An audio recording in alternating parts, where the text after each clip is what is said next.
Bakit po kailangan nating mag-process, tumanggap ng bill of lading na bungi-bungi?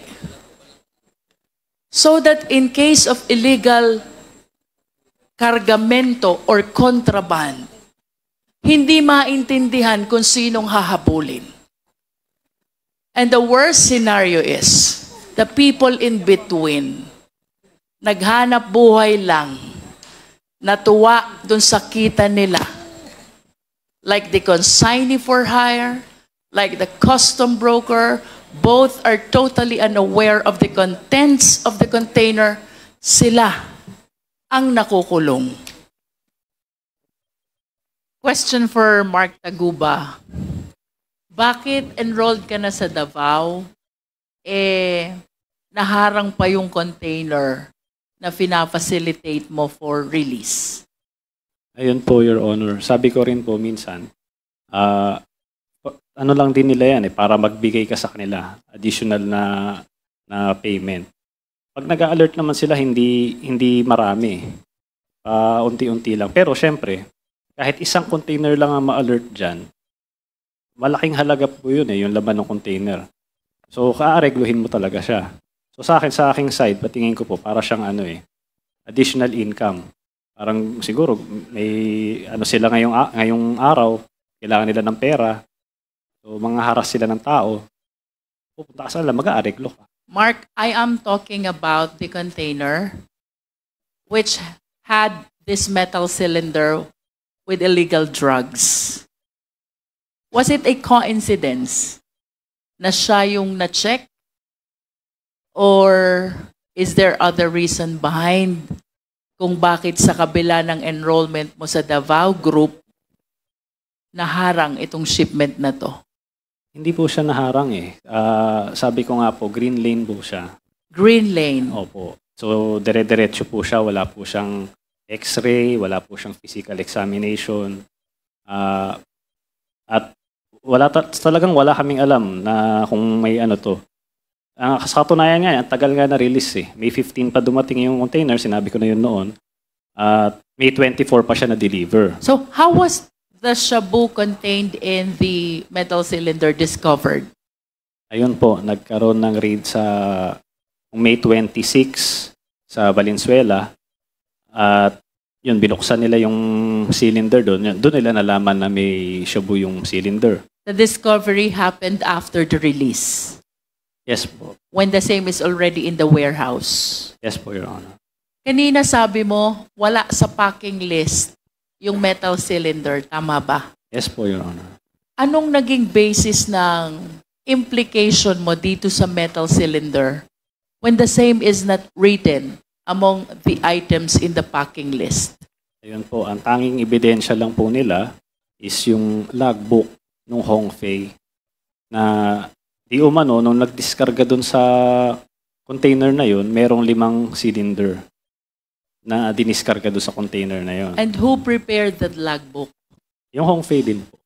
Would you know who is that employee or representative of Hongfei?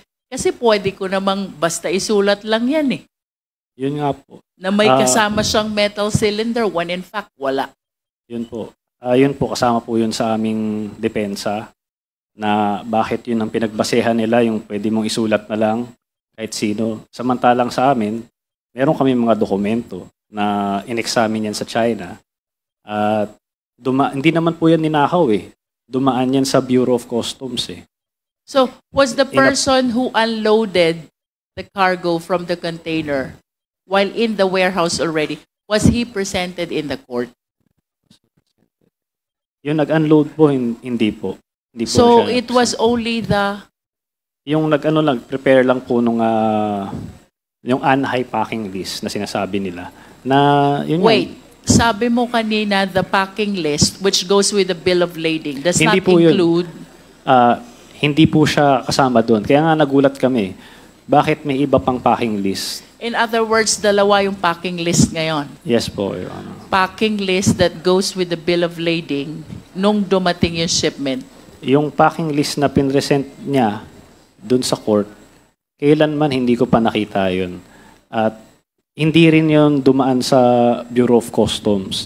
Kaya ikino-contest namin yun eh. Saan ang galing yung packing list na yun? Were you not able to keep your own copy of this customs documents, importation documents, para sana na-prove mo that the packing list that they are offering to the court is different from the real and actual packing list?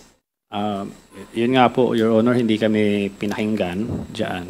But were you able to keep for yourself Opo, copy of the importation documents? Opo, pinresent po namin yan. Yun bang documents mo, do they bear the stamp of Yes. the BOC that they were processed already?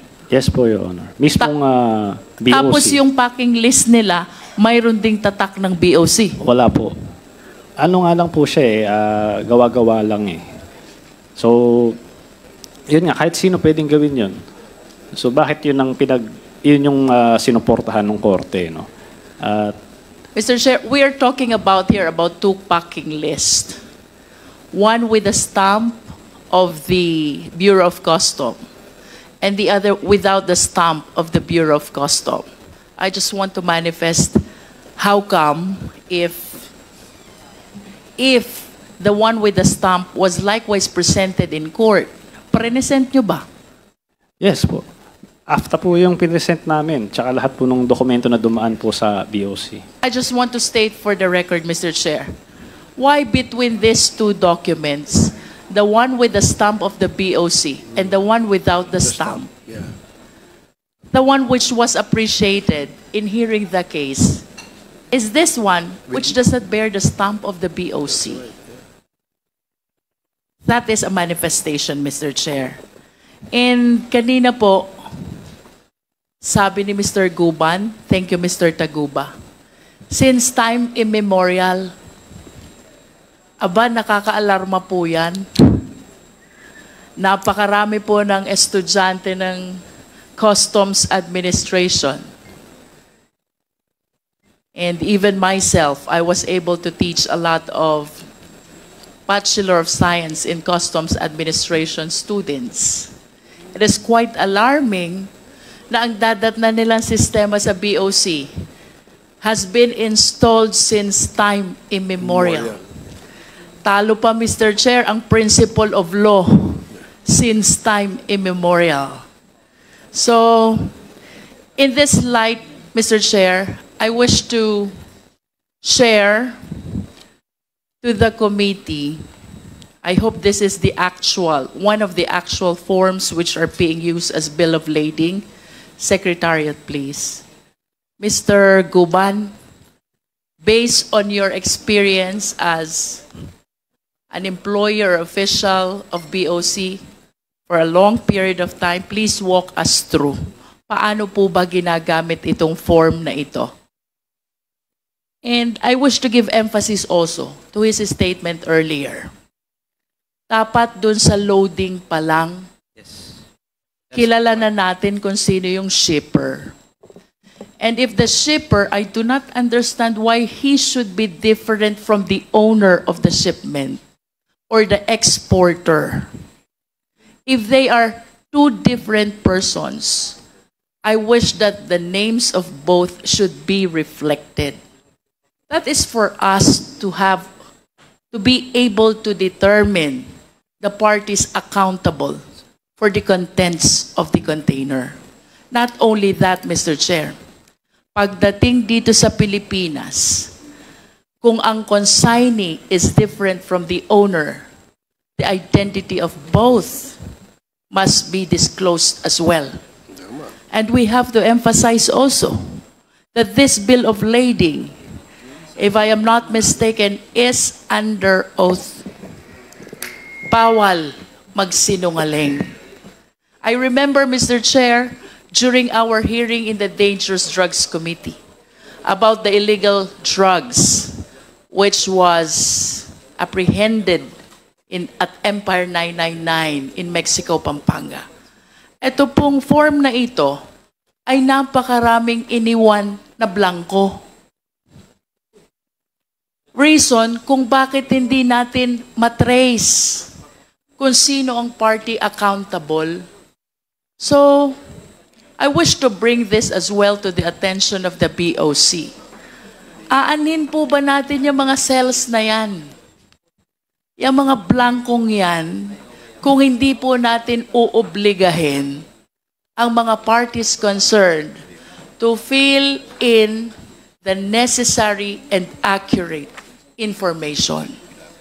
Bakit po kailangan nating mag-process, tumanggap ng bill of lading na bungi-bungi? So that in case of illegal kargamento or contraband, hindi maintindihan kung sinong hahabulin. And the worst scenario is, the people in between, naghanap buhay lang, natuwa dun sa kita nila. Like the consignee for hire, like the custom broker, both are totally unaware of the contents of the container. Sila ang nakukulong.